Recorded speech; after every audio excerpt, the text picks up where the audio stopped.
Now, ladies and gentlemen, allow me to speak about something that is currently happening within the politics of Berno, that the by-elections are currently approaching.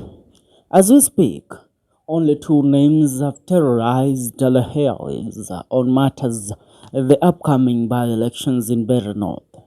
The name of the United Opposition candidate, Newton Karish, and the government candidate, Leonard Morioki Modende, where now the two giants of the politics of the Mount Kenya region have taken an oath, or they have sworn that they will make sure their candidate actually wins the 2027, the 27th November by-elections in Mbeere North.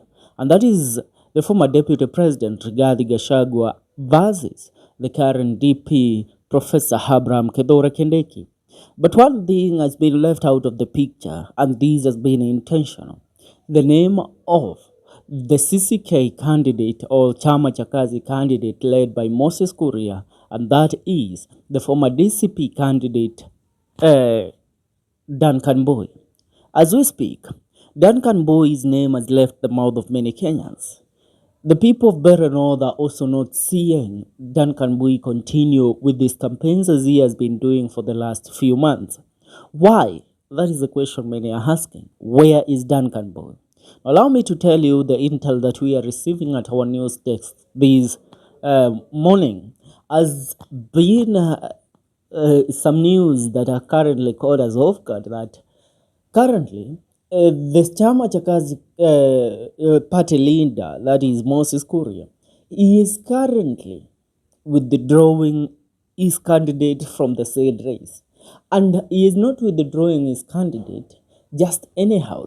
We are being told that the Chama Chakazi candidate has been bought by the government of President William Ruto to give room for one Leonard Modende. Let me tell you one thing.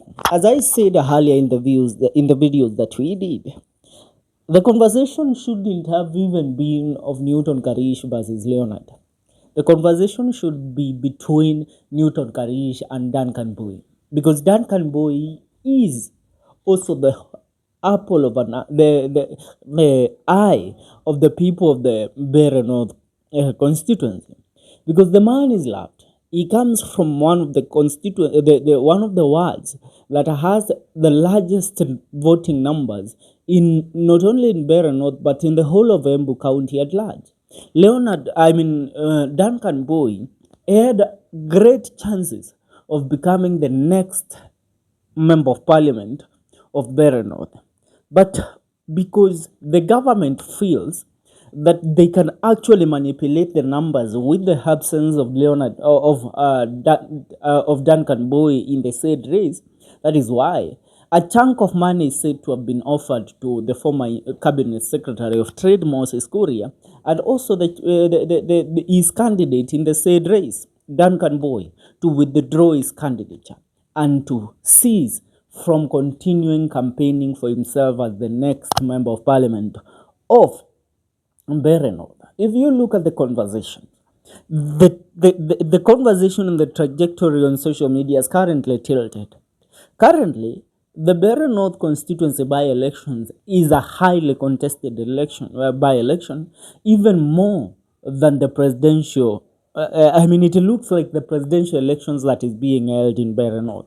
But truth be told, the government knows this is a litmus paper, and once they fail in this litmus paper, it will actually be the determinant of how they will lose in the 2027 general election. Now, to ensure that they secure their place in this by-election, they have to play their dirty cards, and that dirty card is using the taxpayers' money to buy out the candidate that actually had a chance. Because acha nikwambie ukweli, if Duncan Mbui was to continue in this election and if he was to continue vying, when we come to determining or even to the counting of the votes after the November 27th by-election, it would be Newton Karish versus Duncan Mbui.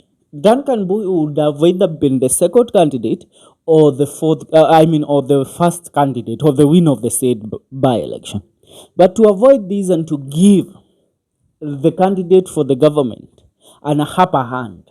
They have put money in the hands of the Chama cha Kazi party leader. And this is where now I think we have to retreat back to the words of Rigathi Gachagua when he was being interviewed by Inoro TV at Kirembe some months back, where he claimed that Chama cha Kazi is a party of the Moses Kuria party is a party that is controlled by the state. And that is why people shouldn't believe it. Because tell me why we are being told that now Duncan Mbui has been bought. Remember, Duncan Mbui was the DCP candidate. And Gachagua withdrew the candidature of Duncan Mbui after they came into conclusion that, you know what, there is the region zoning within the united opposition. Gashagua's candidate in the said race would have violated the trust of the DP party leader, that is Justin Muturi. And that is why they told Gachagua, you know what, leave Mbeere North for Justin Muturi. And Gachagua did exactly that. And you have seen the effort that he has put to actually make sure that the candidate for DP party, that is Newton Karish, wins this by-election.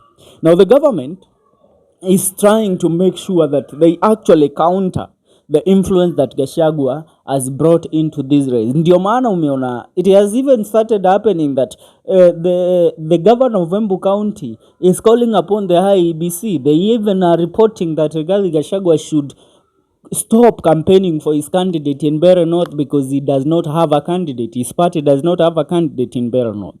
But Gachagua says the candidate who wins in Mbeere North, Gachagua knows that will actually be a big blow to President William Ruto, and it will be the conversation of the 2027 general election, because if the candidate of the united opposition wins, then the united opposition has a chance against President William Ruto come the year 2027. That is why you see Gachagua has been doing door-to-door campaigns in Mbeere North. Sasa tunaambiwa Duncan Mbui has withdrawn. If you see or you look clearly at what is happening recently, the conversation has changed. Even how Duncan Mbui used to pass or to campaign for himself in Mbeere North, it turns out that currently he is not doing so. Wakati mambo yamechemka, yeye amepotea.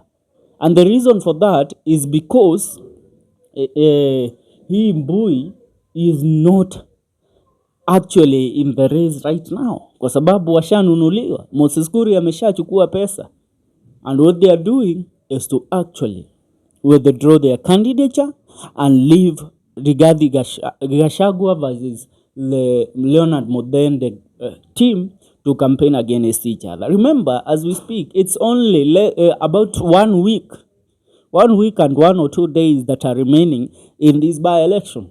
So ni masaa tu na ndio yanaweza kuhesabiwa as we end up to this by-election. And this is where we come to realize it. Rigathi Gachagua akikwambia kitu, take it very serious. Take it very serious. He told us that Moses Kuria will be bought at the end of the day, and we are seeing what we are being told is that he has actually been bought, and his candidate is withdrawing in this race. Ladies and gentlemen, ningetaka kusikia maoni yako kulingana na ile. Leave a comment in the comment section. See you in our next video. This is the Kenyan Daily Report.